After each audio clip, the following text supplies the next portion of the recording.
Hello and welcome to the Penalty Box. If you are firm and you are sure that you can move and you can score. Hi, I'm Peter Clotty. Welcome again to the Penalty Box. Today in the Penalty Box, we'll look at the first round of matches at the ongoing World Cup in Brazil. And then we'll look ahead at how some of these teams are going to perform. As usual, I have my experts here, and together they will look at what chances there are for these teams to claiming the World Cup in Brazil. So experts, you saw the controversies, lots of goals. Yeah. I mean, what say you? I think the most goals in an opening phase, certainly the 2002 World Cup at 130, this one 133 or something. I mean, amazing stuff. Lots of fun. Everybody's having fun. Oh yeah, the 10s, the playmakers, and so many teams have been so impressive. I'm one of the younger people here, and I can say that this is probably the best World Cup I've ever seen. I'd endorse that. You know, in my household, we watch Barclays Premier League a lot, and it's fabulous. And it's a household of Arsenal fans, and they're fabulous. And many of them are playing in various teams at the World Cup. But British Premier League soccer is great on defense. So good on defense that there aren't so many goals, and I'm really enjoying this punching away. I mean, my goodness, the offensive games, high scoring, exciting games that we're seeing have been terrific. But you know what this means also? Premier League, very exciting, lots of foreign players, and it means yet again England can't make it out of the first round. You know? It's quite England sad. knocked out. Right. You know, the other thing I was thinking about recently is the surprises that we saw at the first round. Yeah. I mean, some teams were tipped on paper to be the best. Portugal, for example, just fell flat. Oh, they're awful. Spain, very sad. But you know, let me tell you something, everybody. Spain, that was the end of the system, because at the end of the day, that system of passing that they use, you need a whole lot of focus and mental energy to make that work. And I think they just ran out of gas after all these years, after winning 3 tournaments in a row. You know? Yeah. They seem to have lost some focus. They seem to have lost some enthusiasm, and other teams have figured them out. That when you put them under pressure, sometimes they can crumble. I think with the attackers, of course I'm a little biased, but I felt that there were a couple of attackers. David Villa, Torres should have been given earlier chances than they were in the World Cup. It was kind of too little too late. And Iker Casillas kind of fell apart, which was hard to watch if you were a Spain fan. But, I mean, the other teams just outplayed them, and the Netherlands tore them up. I would say that the Netherlands is probably one of my favorite offenses right now. What about you guys? Who's the biggest attackers? No, it's typical Dutch football. I mean, it's attractive, it's offensive. By the way, kudos to Arjen Robben, not just those goals that he's been scoring, but those setups, those assists. And Percy. Oh, yeah. Oh, that header. Oh, yeah. But let us not forget that in Group G, that you had the group of death, some people said group of life. I mean, you had, if you look at the FIFA rankings, it was supposed to be Germany, Portugal, the United States, and of course, the Black Stars of Ghana. But then the US beat the all. Listen, let me tell you something. FIFA rankings aren't worth the paper they're written on. I'll be honest with you. They're worth any. You don't look at the rankings. I mean, you look at the way a team is actually playing going into a tournament. And I have to say, I'm not that surprised. I mean, Portugal, I think, were thought to be the second best team in that group. No one ever seriously thought Germany were going to crash out. No. But no, I think the U.S. earned their spot, you know. I mean, it wasn't pretty, that match yesterday against Germany. It wasn't pretty, that match on the last round against Germany, but, they earned their spot.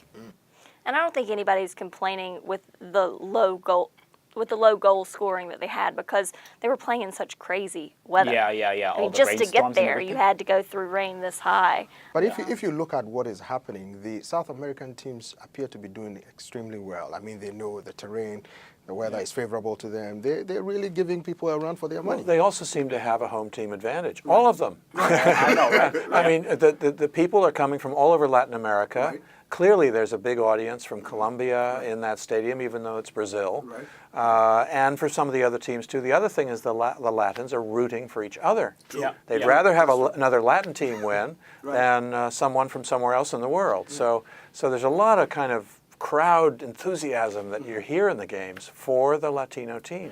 By the way, no one expects the U.S. is going to win the World Cup, but weren't there something like 20,000 U.S. fans at the match against Germany, the third match? I mean, that talk about people traveling to see a team right there. Well, according to the records, apart from Brazilians, the U.S. had the most supporters in the year. Yeah, absolutely. Oh, wow, I didn't even realize that. Absolutely. I know we've broken records here in the U.S. watching the game. Yeah, 44 percentage increase in the number of people who watch soccer in the U.S. That's quite amazing. But you know, one of the Latin teams that we have not mentioned, Costa Rica. Oh, How about Costa Rica? Beautiful. What a surprise. I mean, Brian Ruiz, be still my heart. He can do anything with the ball when he puts his mind to it sometimes. It's really impressive to watch. I don't know. He's kind of been my favorite surprise. I didn't really expect him to do as well as he's done. And I don't know how they'll do moving forward, but it'll definitely be a game that I'm going to watch. Moving forward, it's going to be quite challenging. Argentina, tipped to be one of the favorites of the tournament, appear not to be doing quite well. Apart from Messi literally dragging the team along, they appear to be quite disjointed. You know, there are teams like that, they wait to put it together until the knockout stage. I mean, remember Italy in '82, they didn't do anything, they just barely squeaked through to the knockout stage, and then Paolo Rossi caught fire, and the rest, as you know, is history. So maybe that's what's going to happen to Argentina this time. And I have to say, some of the other teams that have done really well in the group stage, you know, we're talking about the Netherlands, the French, let's not forget the French. Right. You know, you wonder how long they're going to keep it going. Beautiful offense, but as soon as a good defense figures them out, you know, you got to wonder. Now, looking at some of the controversies that happened, you had a couple of red cards, high starts with the starts showing legs being munched here and there. Luis Suarez biting people here and I mean, there. that's not a controversy. That's a no-brainer. You bite someone, you got to be sent off. I mean, you know. But they forgot. They said it's a conspiracy against Uruguay. That's what they're saying. Well, of course, they're going to support their player. And I was talking about this yesterday on a VOA podcast. With Suarez, I mean, this is a very psychological game. People sometimes need to be given a little bit of slack when you're running 90-plus minutes nonstop for pushing or, you know, tripping on accident or running into refs like we've seen this World Cup. But biting, I don't give you anything. Nowadays if you bite. everything's on video. It's all replayed in slow-mo. We can all see it. It's unmistakably offensive behavior by Suarez. I mean, let's face it. You know, I mean, I it's don't a know why no-brainer. anybody would defend them anyway. Now, I hear Liverpool is even considering whether to offload him or not because of his behavior. Well, also because he's been banned for something like 4 months, and that's, of course, going to affect, you know, the start of the English Premier League season. As well as the Right. Champions League, too. 9 consideration, international Champions games League, and 4 months of any soccer-related activity, which means technically he's not even supposed to be in the stadiums. Oh, he can. He can. Now, the next round of matches, the 1/16, they appear to be quite challenging if you look at some of these teams playing. Now, Luis Filippo Scolari, the Brazilian coach, said that, well, if I were to choose any team, it wouldn't be Chile. So, and Chile had always given them a hard time during the World Cup. So, I mean, who do you fancy in the next round of matches? Hard to tell. I mean, I mentioned the Netherlands and France. I mean, you know, with the caveat that they could beat a really good defensive team that's going to stop them. The Dutch seems to have a fairly easy path to the semifinals, potentially meeting Argentina in the semifinals. Listen, I mean, greatest respect to Mexico, but I think the Dutch should be able to manage that in the round of 16. You know, let's be honest. But the Dutch, the French, I mean, those are sides you really want to see advance because they've got such beautiful talent and they really had fun in the group stage. That's the other thing that's really important. You had the feeling those teams were having fun. Brazil, by contrast, yes, it's the home side. You want to see the home side do well, but they haven't really shown me much of anything, you know? Right. And Argentina. They've both almost been kind of sleeper teams. What about the U.S.-Belgium matchup? See, some people I spoke with said the U.S. should waffle Belgium. No. You know, the Belgians have quite a number of talented players, and they all appear to have matured at the same time. Yeah. Very potent force. Yet they have not been playing as a team, and that is the concern of a lot of connoisseurs of the game. With the exception of Eden Hazard.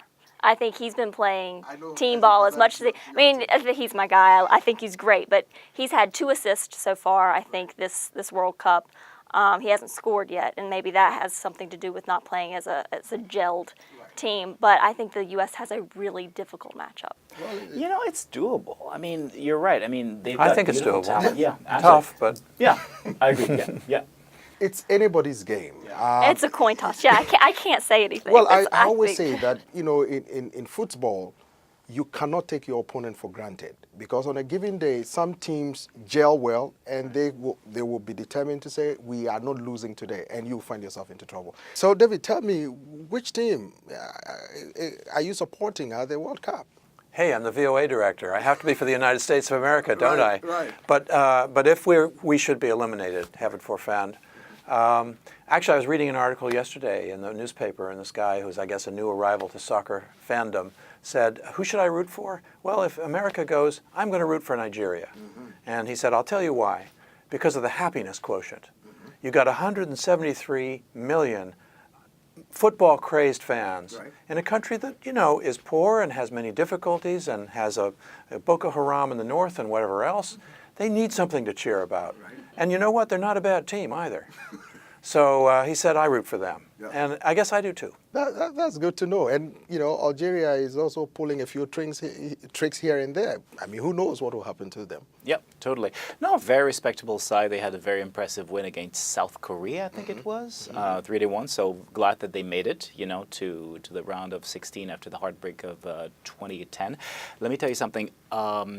US, I'd like them to do well. If they don't, I'd like the Netherlands to win. I mean, they're probably going to break my heart at some point, but, you know, as they do every 4 years, but they have the most per capita talent ratio of soccer talent in the world. I mean, I root for them every time. Some people say they always get a hiccups when it matters most. Oh, yeah. All right, this is about all time will permit us for today. I'm Peter Clotty. Bye for now.